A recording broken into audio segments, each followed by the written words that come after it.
Rise of the Snakes is without a doubt one of the most iconic seasons within all of Ninjago. It is very commonly quoted, it is very commonly cited as a season that a lot of people remember, and is definitely nostalgic for a lot more.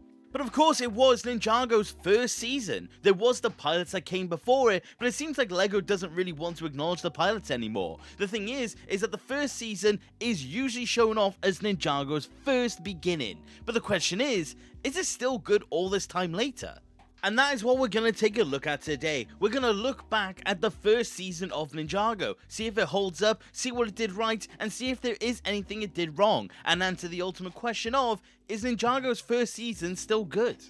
But if you are a newer fan of Ninjago, say you joined during Dragons Rising or maybe even the 11-minute era, and you haven't somehow seen the first season, for one, go and watch it, but two, the official description of this season reads as such. Since Lord Garmadon's disappearance from the underworld, Ninjago Island has been at peace, but the young ninja have grown lazy. While Garmadon lurks in the shadows, waiting for the right moment to strike, the ninja meets his young son Lloyd, who carelessly unleashes a fearsome new enemy upon Ninjago Island. The ancient tribes of the Serpentine. The leader of the Serpentine, Pythor, hatches an evil plan to bring back the legendary, all-consuming snake, the Great Devourer.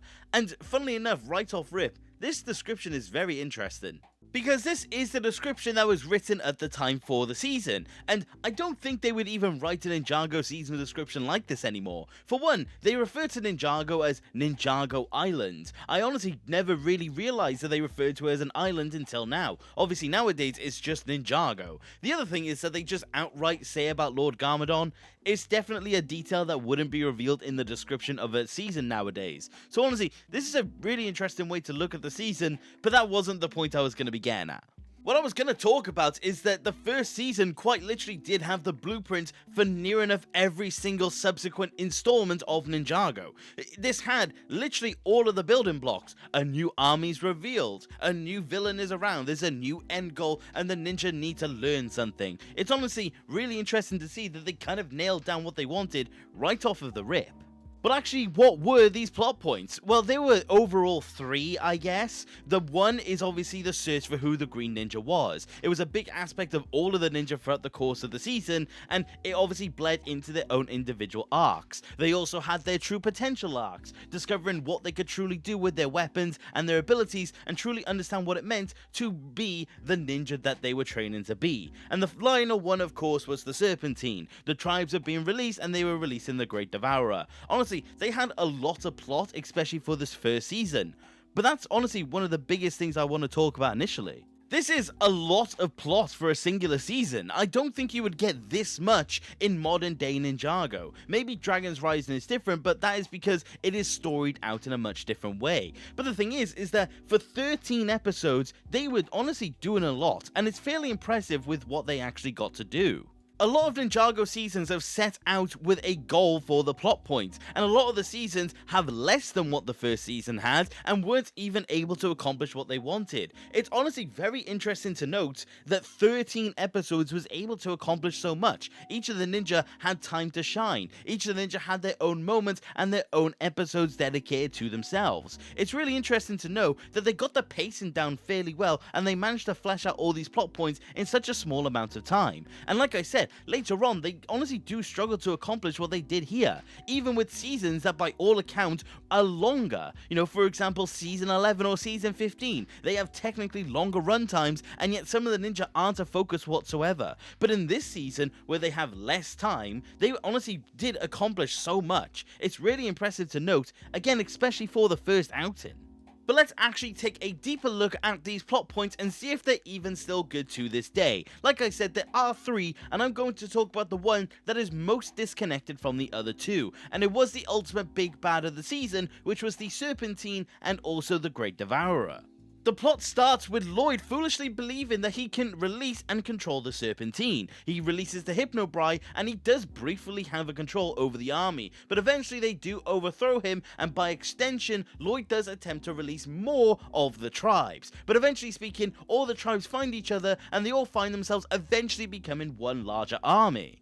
And this was a cool introduction to the Serpentine, and it was nice initially speaking because a lot of the tribes did get a lot of dedication to themselves. Of course, we got to see the Hypnobrai in action, we got to see the Fangpyre in action, and we got to see Pythor, and we got a demonstration on the Anachondrai. Unfortunately, the Venomari and the Constricti didn't get as much as them, but they still did get some time. But obviously, the episodes that we had where they all had to come together took up around the first 6 episodes, and it was really good for that reason. I really enjoyed actually seeing what the Serpentine could do. But the thing is that once they were released, we actually got to see the evolution of their plan, and we got to see them use their own abilities to be able to get their hands on the Fang Blades. And honestly, again, it was a really good utilization of it, and all the Serpentine tribes definitely did feel unique. You knew exactly what you were getting depending on which snakes were on screen.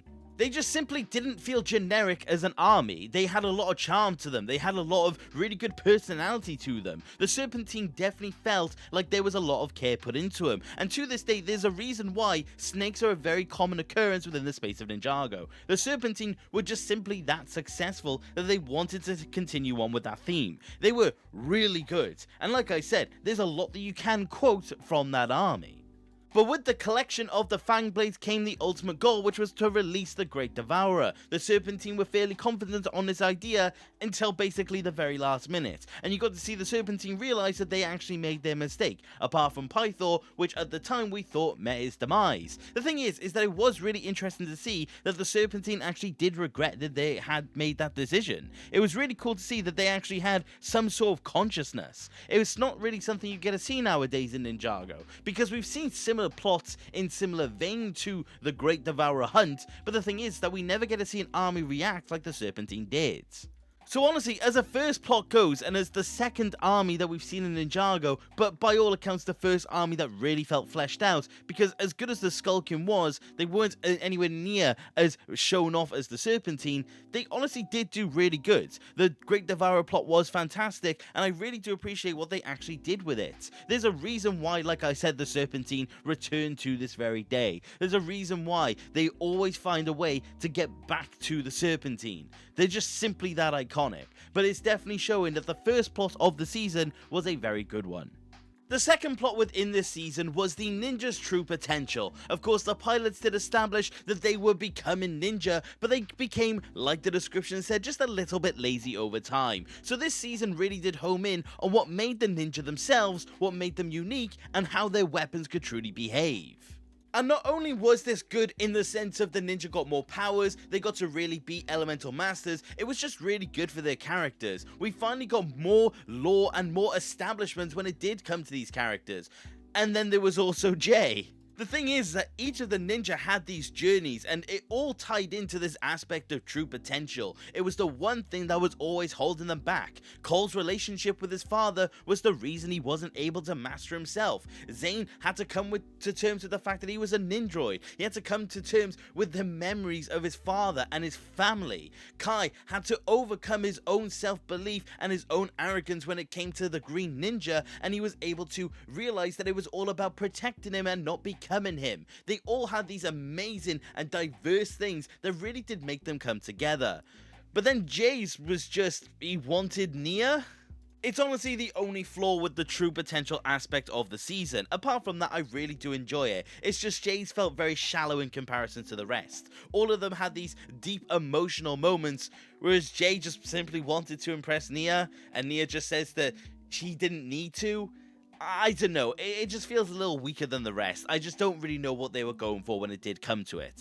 But like I said, and going back to a point I made previously, it just let the ninja all have their own moments within the season. It didn't feel like any ninja was necessarily left out anyway, despite the Jay stuff, but I digress. But the thing is that it really did just work in a lot of different ways, and even though it wasn't the full aspect of the season, like I said, it was definitely a very interesting one. It took up basically the middle portion, and honestly that feels kind of right, because we got to see the ninja in varying states because of it. So honestly, as for a second plot point, it did do really well in my eyes.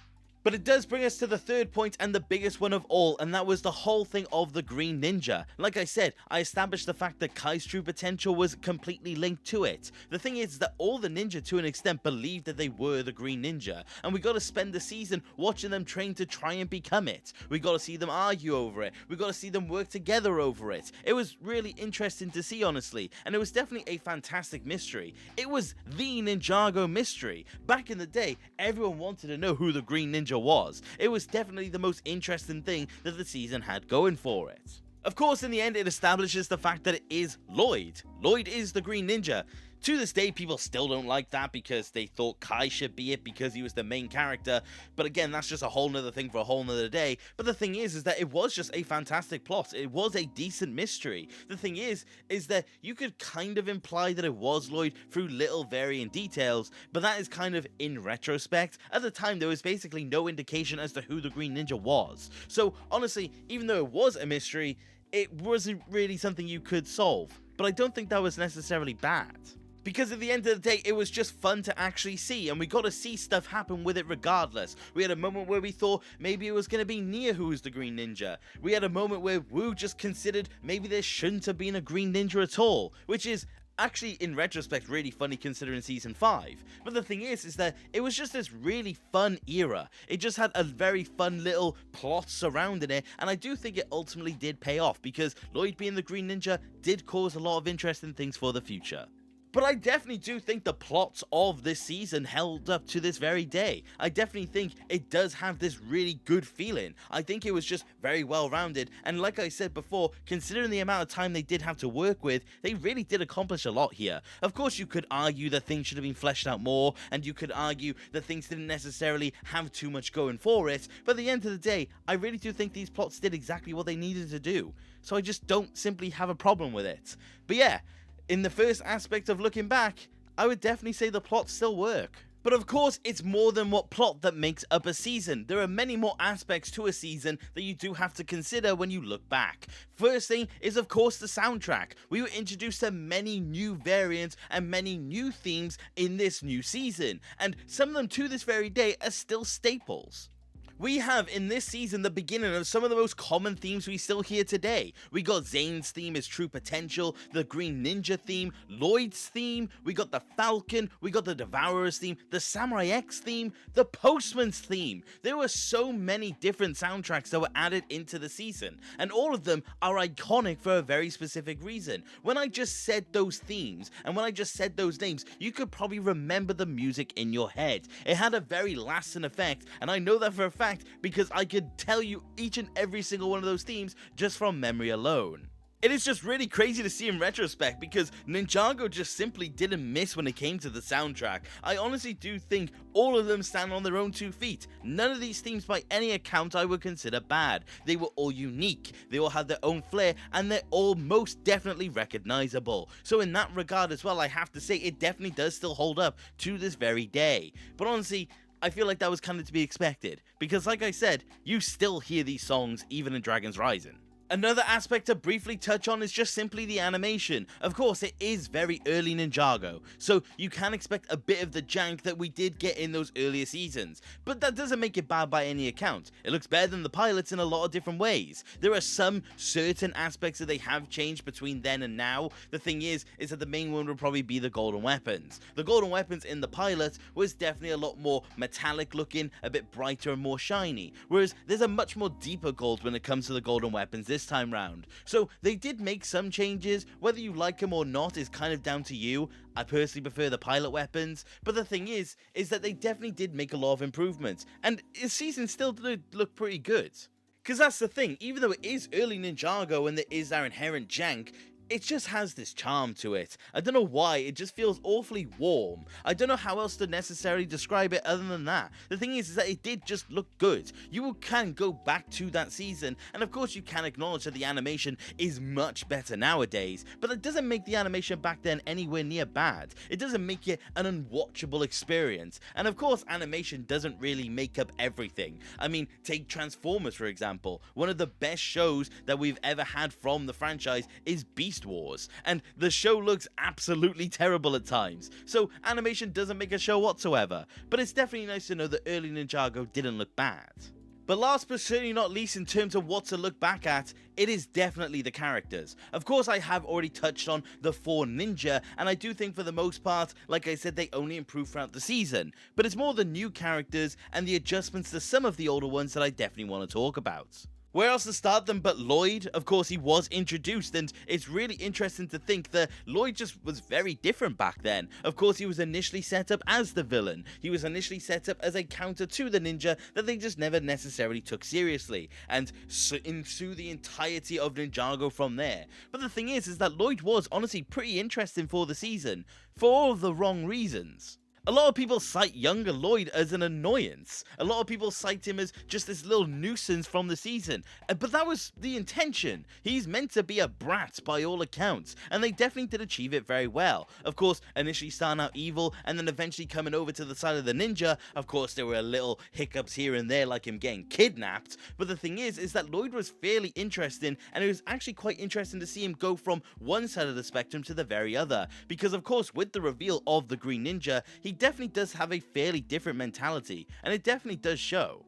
The best episode in my opinion when it does come to Lloyd in the I'm the Green Ninja era, but before he gets older, is definitely episode 11. Of course, he has just understood that he is in fact the Green Ninja, but he is just a kid and he doesn't necessarily know what that means. But the thing is that he realizes that the role definitely meant more than he actually did perceive. And we get to see an interesting scene between him and Garmadon. Ultimately, he only ever wanted to find his father, but he thought Garmadon was doing wrong in the bounty, and it turns out he was correct.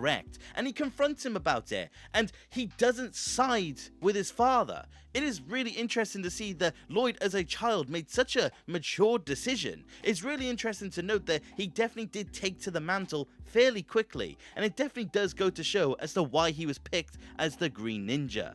And it doesn't even end there in this episode. The thing is that he realizes that the ninja are in danger, and without any sort of training, not really knowing what he's necessarily going to do, he goes and tries to rescue them. And even when confronted by the entirety of the Serpentine, he doesn't actually stand down.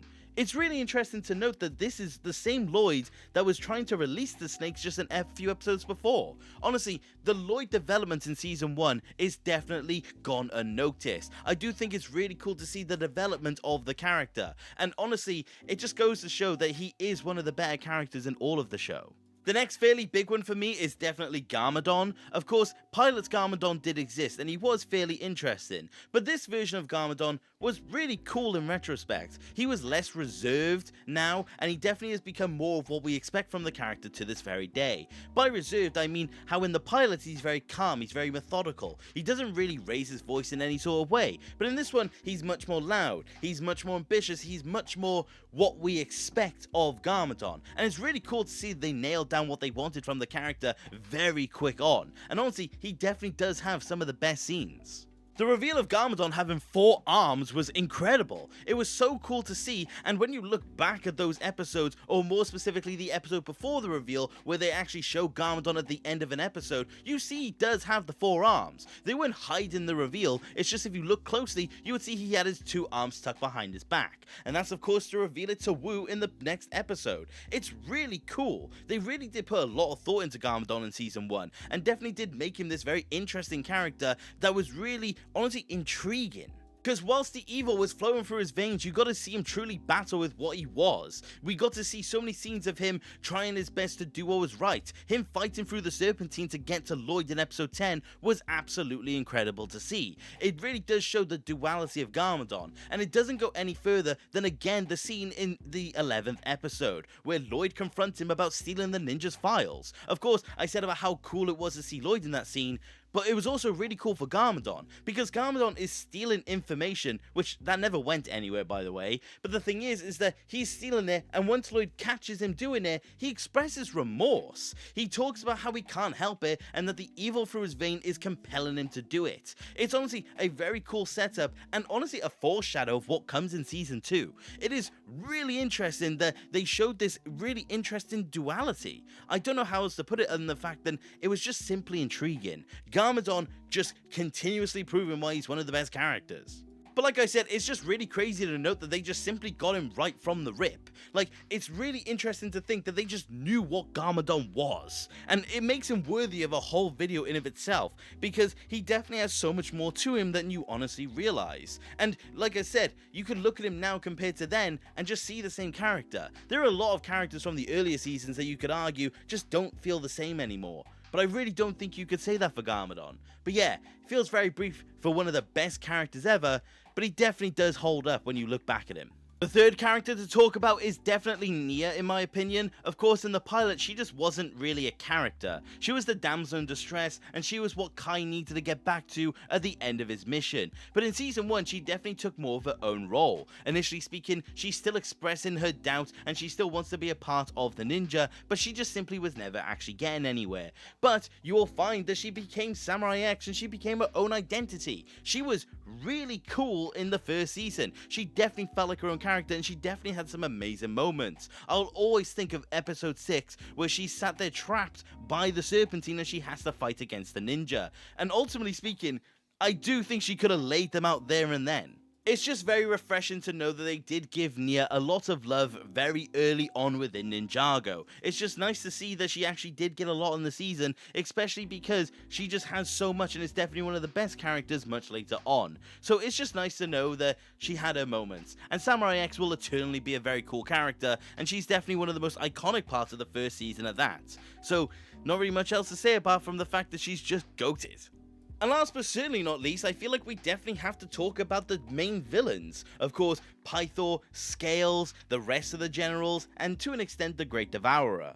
I mean, when it comes to Pythor, there's a reason why he's so iconic. The fact is that he is very popular to this very day because he was just simply fantastic. He is maniacal, he's cunning, he has a British accent, so there's a bonus for that. He just has everything that you want from a Ninjago villain. The thing is that when they bring him back much later on, as late as Crystallize, he blends in perfectly with the modern day villains. He is timeless by all regard. There is just not really any notes when it does come to him. He's devious, he's to the point, and he was definitely a massive threat for the ninja. He definitely does earn his spot as one of the most iconic Ninjago villains. But what's interesting in contrast is the fact that Scales is also a very fantastic character, but almost for the opposite reasons, but also it's not in this season. The thing is that Scales is very interesting much earlier on. Seeing him overthrow the Hypnobride tribe and becoming the head of it himself was really cool to see. But the thing is that after Pythor becomes the main Serpentine villain, you just don't really get too much more of him. He does have his cool scenes, but Pythor really does get his time to shine in the later seasons. So as of now, I'm just gonna say he was cool initially, but he definitely does get forgotten about afterwards. But he's nowhere near as forgotten about in comparison to the other Serpentine generals. Baitar, Acidicus, and Phantom, I believe is all of their names. They just don't really get much at all in this season. Of course, they do get the odd moment here and there, and they do have their cool moments, but again, in similar vein to Scales, after this point, they're just kind of forgotten about. I believe some of these generals get to come back in certain ways. I know they bank in on Acidicus a couple of times, mainly in Season 3 and in Season 11, but as for the other two generals, I'm fairly certain they haven't had speaking roles since about Season 4, and I don't even think some have even had appearances since that season either. So it's just kind of a shame because they could have done a lot more. They could have had like a Serpentine Council, but that's just another thing for another day. But honestly, in the grand scheme of things, they were cool for what they were. They just simply should have gotten more. And last but certainly not least is the Great Devourer. She's not inherently a character by any regard. She's just this big monstrous snake, but I feel like I have to consider in general because she's the final boss of this season. She is really cool for what it counts, and she definitely does give the ninja a run for their money, and honestly does fit in very well with the season, but it just doesn't feel like there was much to it. The ninja had to stop her, and that was just kind of about it. Later final villains of the seasons definitely have more of an impact, and of course, I'm not saying the Devourer didn't have any impact because she led directly into what happened in the next season. It's just, I do think in a modern day, the Devourer would have been handled fairly different. I do think the Devourer would have had more of a presence, and I just feel like this one, for the most part, is just kind of there. But that's not to say the Devourer is bad, I just feel like she just doesn't hold up as much as other aspects of this season. But that is the ultimate question, isn't it? Because now I've looked at all these different aspects of the first season of Ninjago, do I think Rise of the Snakes holds up? And honestly, I can say with my whole heart, it definitely does. I do think there are aspects that you could improve, and that those aspects would be improved in modern day Ninjago. But I don't think going back to it, you would feel any sort of difference. I do think removing any sort of bias, removing any sort of nostalgia, the first season of Ninjago is still absolutely fantastic. And I definitely do think, even if you haven't watched it since it came out, you haven't seen it at all, or if you've even seen it, say, a couple months ago, a couple weeks ago, hey, maybe you saw it yesterday, it's just worth going back to and having fun with. And I think that is just the note I want to leave it off on. The first season, Rise of the Snakes, is a fantastic season, and it definitely does hold up. I do think it just feels like a good season. It feels like Ninjago in a lot of ways. There's a lot of things in this season that modern day Ninjago could definitely learn from. And that's not a diss towards modern day Ninjago. I love Dragon's Rising, in case you haven't noticed. It's just simply the utilization of their time. It really did work well with this season. The plots just feel fantastic and feel very fleshed out, even though there were multiple of them. No ninja was spared. Every ninja got their time in the light. Every ninja got a lot of development within this time. And it wasn't even just them. The Serpentine were developed, Nia was developed, Garmadon was established. They really did do a lot, and it's really crazy to think that they did in the time that they had. But I do just think that's why the season holds up. I just think it simply does exactly what it needed to, and it did it very well. But what is your opinion on Rise of the Snakes? Is it your favorite season? Is it your least favorite season? Do you think it doesn't hold up to this very day? I would love to know, because I do think there's a lot of angles you could look at it from. But from my perspective, I definitely do believe that it is a fantastic installment of Ninjago, and definitely does hold up to this very day. But thank you very much for watching this video, and I do hope you enjoyed. And if you did, please consider subscribing. I would love to have more people to discuss Ninjago with. And if you do want to support the channel any further, which you don't have to, you could always consider becoming a channel member. You could join the legends that you see on screen. And a particular shout out to Grandmaster Sensei 28208. Thank you very much, my friend. But that is about it for today, you guys. And thank you very much for watching. Take care. Okay,